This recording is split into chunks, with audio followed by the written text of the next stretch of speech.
Welcome to టీ10 నేను రేవతి. వామపక్షాల పోరాటం ఒత్తిడితో వచ్చిందే మహాత్మా గాంధీ జాతీయ గ్రామీణ ఉపాధి హామీ చట్టం.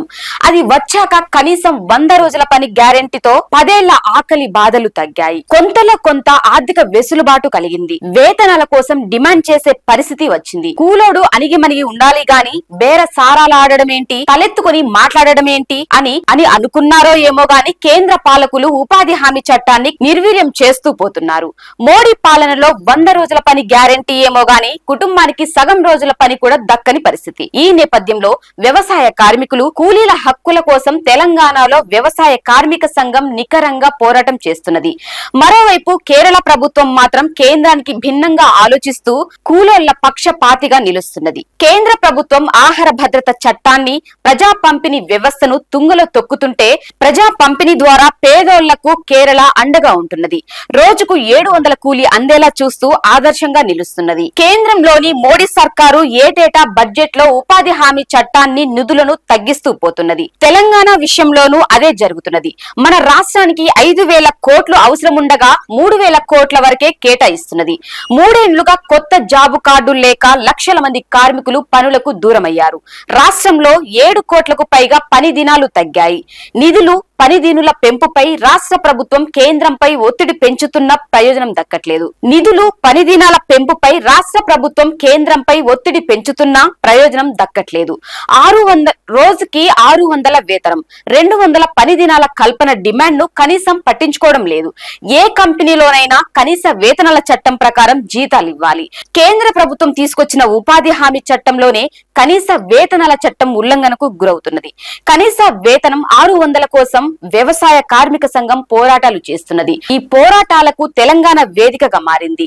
కేంద్ర బీజేపీ విధానాలను ఎండగట్టడానికి హైదరాబాద్ లో కేరళ మంత్రి ఎంబి రాజేష్, అప్పటి తెలంగాణ మంత్రి ఎర్రబెల్లి దయాకర్ తో కలిసి భారీ సదస్సు నిర్వహించారు. తాజాగా కాంగ్రెస్ ప్రభుత్వం వచ్చాక మంత్రి సీతక్క, కేరళ ఎంపీ శివదాస్ తో కలిపి మరో సదస్సు నిర్వహించారు. యాదాద్రి భువనగిరి జిల్లా అనాజీపురం గ్రామాన్ని సిపిఎం పొలిట్ బ్యూరో సభ్యులు బృందాకారత్ స్వయంగా సందర్శించారు. అక్కడ జరుగుతున్న ఉపాధి హామీ పనుల తీరును ప్రత్యక్షంగా పరిశీలించారు. జాతీయ స్థాయిలో ఉపాధి హామీ చట్టం అమలు ఆవశ్యకతను చర్చనీయాంశం చేశారు. రాష్ట్రంలో 150 రోజుల పని దినాలు కల్పించడంతో పాటు పట్టణ ప్రాంతాలకు విస్తరిస్తామని, రోజువారీ వేతనం 400 ఇస్తామని కాంగ్రెస్ ప్రభుత్వం హామీనిచ్చింది.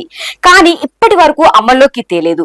ఉపాధి హామీ చట్టం మెరుగ్గా అమలు చేయడం కోసం అటు కేంద్రం పైన, ఇటు రాష్ట్ర ప్రభుత్వం పైన వ్యవసాయ కార్మిక సంఘం పోరాటం చేస్తున్నది. రాష్ట్రంలో వ్యవసాయ కార్మిక సంఘం ఆధ్వర్యంలో 14 జిల్లాల్లో 400 కేంద్రాల్లో పోడు భూముల పోరాటం సాగుతున్నది. నిర్మల్ జిల్లా కోయపోచమ్మగూడలో ఆదివాసీ గిరిజనులు పోడు భూముల కోసం విరోచిత పోరాటం చేసి 250 ఎకరాలను కాపాడుకున్నారు. ఏజెన్సీలో పోడు సాగుదారులకు హక్కు పత్రాలు దక్కేలా పోరాటం చేయడంలో వ్యాకాస ముందు వరుసలో ఉంది. గత బీఆర్ఎస్ ప్రభుత్వం 3 ఎకరాల భూ పంపిణీ అటకెక్కించింది. పైగా అభివృద్ధి పేరుతో పరిశ్రమలు, పార్కులు, డంపింగ్ యార్డులు, శ్మశాన వాటికల కోసం అసైన్డ్ భూములను టార్గెట్ చేసి లాక్కున్నది. పరిశ్రమల పేరుతో లాక్కున్న భూములు కార్పొరేట్లు, రిలేటర్ల వద్ద నయా భూస్వామ్య పద్ధతిలో కేంద్రీకృతమవుతున్నది. వికారాబాద్ జిల్లాలో భూస్వామ్యుల భూములను పేదలకు పంచాలని భూస్వాములకే పాలకులు వత్తాసు పలుకుతున్న పరిస్థితి. పేదల పక్షాన నిలబడి పోరాటం చేస్తున్న వ్యాకాస నేతలు నిర్బంధాలను ఎదుర్కోవాల్సి వస్తున్నది. స్థానిక రైతులు, ప్రజా సంఘాలు, వ్యవసాయ కార్మిక సంఘం పోరాటంతో లగచర్లలో ఫార్మసిటీ ఏర్పాటు నుంచి వెనక్కి తగ్గుతున్నట్టు రాష్ట్ర ప్రభుత్వం ప్రకటించింది. ఇది పోరాట విజయమే. 2013 భూసేకరణ చట్టం ప్రకారం నిర్వాసితులకు పరిహారం ఇవ్వాలని డిమాండ్ చేస్తూ వ్యాకాస ఆధ్వర్యంలో 50కి పైగా కేంద్రాల్లో పోరాటాలు జరిగాయి. సమగ్ర భూ సర్వే చేయాలనే డిమాండ్ ను పాలక వర్గాలు పట్టించుకోవడం లేదు. ఇప్పటికైనా పేదలకు భూములు పంచాలి. భూములు లేని పేద కూలీలకు 12,000 ఇవ్వడాన్ని ఆహ్వానించాల్సిందే. అరెకరం, ఎకరం లోపు భూములున్న కూలీలకు కూడా దీన్ని వర్తింపచేస్తే బాగుంటుందనే డిమాండ్ వ్యవసాయ కూలీల నుంచి వినిపిస్తున్నది. రాష్ట్రంలో 15 లక్షల నుంచి 20 లక్షల దాకా కౌలు రైతులున్నారు. రైతులకు బ్యాంకుల్లో వచ్చే రుణ సౌకర్యాలేవి వారికి వర్తించడం లేదు. వారంతా వ్యవసాయ కూలీలే. ఒకప్పుడు రైతు ఆత్మహత్యలు వినేవాళ్ళం. ఇప్పుడు వ్యవసాయ కార్మికుల ఆత్మహత్యలు వింటున్నాం. వ్యవసాయ రంగంలో యాంత్రీకరణ తర్వాత కూలీలకు పని దినాలు బాగా తగ్గుతున్నాయి. వ్యవసాయేతర పనులకు వలస వెళ్తున్నారు. అక్కడ పని దినాలు సరిగ్గా దొరకడం లేదు. వ్యవసాయ కార్మికులు పస్తులుండి అద్దాకలితో జీవిస్తున్న పరిస్థితి కూలీల్లో ఉంది. తెలంగాణలో సగటు కూలీ 250 నుంచి 300 దాటడం లేదు. కేరళలో అది 700గా ఉంది.